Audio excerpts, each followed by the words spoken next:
na grande maioria dos casos, você pensa numa doença chamada arteriosclerose, né? Sim. Então, a arteriosclerose, você tem o acúmulo, a formação de uma placa, né? Uma placa ateromatosa. Gordura? Exatamente, que tem gordura, mas você tem um processo inflamatório que acontece ali. E aí, nesse processo, Alexandre, você tem a obstrução do vaso. Né? Você tem a obstrução do vaso, geralmente artérias, né? Sistêmico no corpo inteiro. Então, as coronárias, que são as artérias que vascularizam ali o miocárdio, que é o músculo cardíaco, que precisa ter muito sangue, porque ele precisa ter oxigênio, ele precisa ter nutrientes chegando.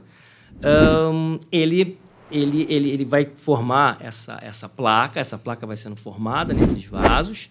Essa placa ela pode romper, formando um trombo, e esse trombo obstruir alguma artéria. É o que acontece. Isso é um infarto agudo do miocárdio. Agora, a região que isso vai acontecer no coração é que vai também determinar a gravidade desse infarto. Aí tem a história teve um infarto fulminante. Em qual região do coração que foi obstruída? Qual a área que foi atingida? Né? Certo. E assim a gente vai.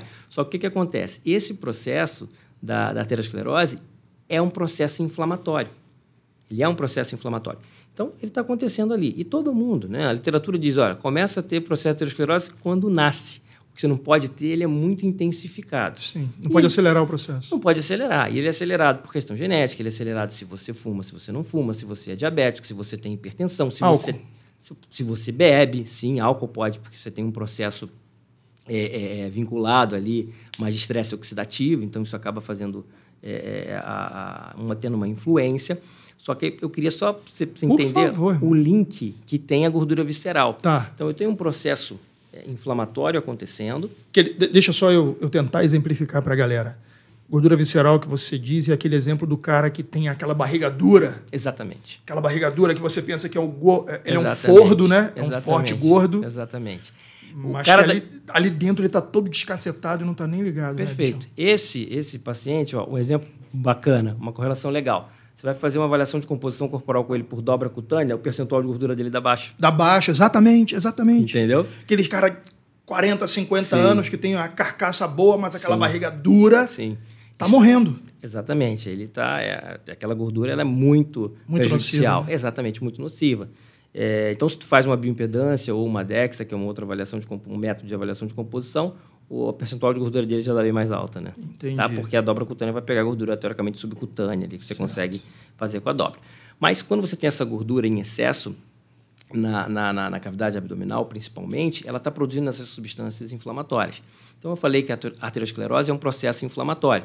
Então, essas substâncias, essas citocinas inflamatórias, elas, na corrente sanguínea, elas vão chegar nessas artérias, vão potencializar o processo inflamatório que já está acontecendo ali. Caralho, bicho. Então, ele potencializa, cara. Então, aumenta muito ali a probabilidade de formação de mais placa e de um possível desfecho ruim. Óbvio, com outros fatores, né, Alexandre? Então, por isso que fala que essa gordura, ela mata, porque essa gordura é a pior, porque ela é uma gordura que ela gera um processo inflamatório, e esse processo inflamatório, ele é sistêmico, cara. Então, se você tem resistência à insulina, hoje, que é o primeira...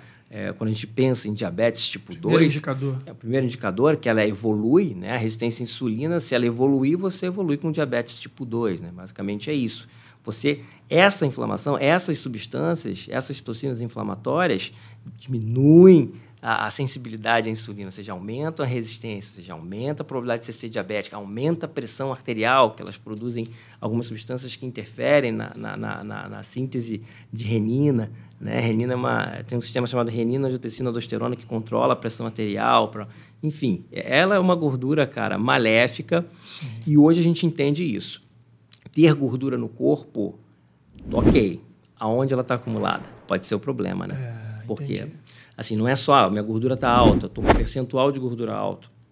Tá, mas está acumulada aonde? É mais visceral ou é mais subcutânea?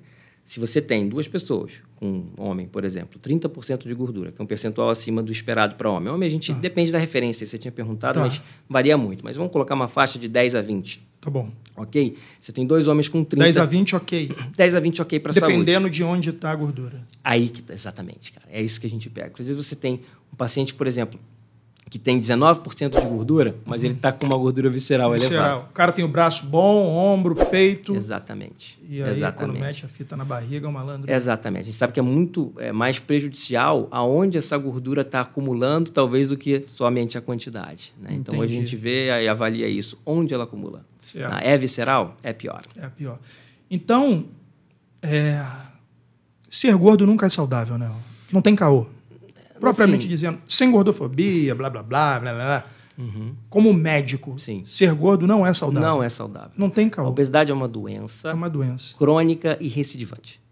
Então, ponto. Tá? Então, e a gente não está falando isso para diminuir nenhum gordinho. A gente está falando para o cara abrir os olhos e correr atrás. Sim, sim. Não tem... Se você pensar, Alexandre, você pode pensar dos malefícios do ponto de vista bioquímico, né, que aumenta a resistência à insulina, a pressão arterial, a questão dos lípides sanguíneos, da dislipidemia, problemas psicológicos, né, problemas articulares. Muito. Você pensa na física, né, como em si, cara, ser obeso não tem como você pensar em obesidade e saúde. Não tem como. Né? Não tem como. Óbvio que o que tem que ser avaliado é a obesidade, a definição da obesidade. Né? Aí a gente chega em outro parâmetro. Né? E qual ferramenta você usou para diagnosticar aquele paciente como obeso? Certo. Tá? Foi só o IMC, por exemplo? Não sei se eu confirmo a obesidade só com o IMC. Né? Você precisa de um outro método para estar fazendo essa confirmação. E, às vezes, cara, uma simples fita métrica. A fita métrica tira a dúvida do IMC. Onde a gente homem acumula mais gordura onde? Região abdominal. Então, se eu tenho um IMC alto, né, por exemplo, de obeso acima maior ou igual a 30, tá? Com uma circunferência abdominal elevada, tá? Muito possivelmente aquele IMC não é falso. O que é uma circunferência abdominal elevada? A gente tem 2 pontos de corte, né? 94, tá? É um risco cardiovascular aumentado, maior ou igual a 94, é um risco cardiovascular aumentado, e acima de 102 é um risco muito aumentado. Isso para homem. Tá? Isso para homem. Mulher, você pode usar um ponto de corte que varia com a referência também, mas de 80, né, um risco aumentado, e 88 muito aumentado. Mas vai variar de acordo com a literatura. Mas fica dentro dessa faixa, tá, Alexandre? Entendi. Então, dificilmente. Eu tive um professor na pós-graduação de Fisiologia do Exercício que falava isso. E é um dos caras... eu descobri que ele foi o primeiro pesquisador, o primeiro cientista que fez a primeira fórmula de predição de estimativa de composição corporal. Sensacional, hein? No Brasil, brasileiro. Qual o nome dele? D'Artagnan Guedes, cara. Que irado. E eu vi ele me dando aula, eu vi ele no meu programa todo dia. Eu falei, puta, Guedes, cara, Guedes. É o cara. Caramba. Né? E ele sempre falava isso, gente, IMC, índice de massa corporal, ele é muito funcional. O que o profissional tem que saber é usar a ferramenta. Então, se você tem um IMC, né, elevado, de obesidade, sobrepeso, e a circunferência abdominal está elevada, dificilmente vai estar errado. Sentiu esse corte? Então não deixe de entrar aqui no link na descrição desse vídeo para que você possa assistir ao episódio completo. Se você gosta do nosso canal, não deixe de se inscrever aqui e ativar as notificações para que você receba todo o conteúdo que a gente postar. E se você quiser conhecer a loja do ConnectCast, não deixe de clicar aqui na foto dessa camisa para que você possa conhecer as nossas peças e ver se alguma te agrada, beleza? Abraço!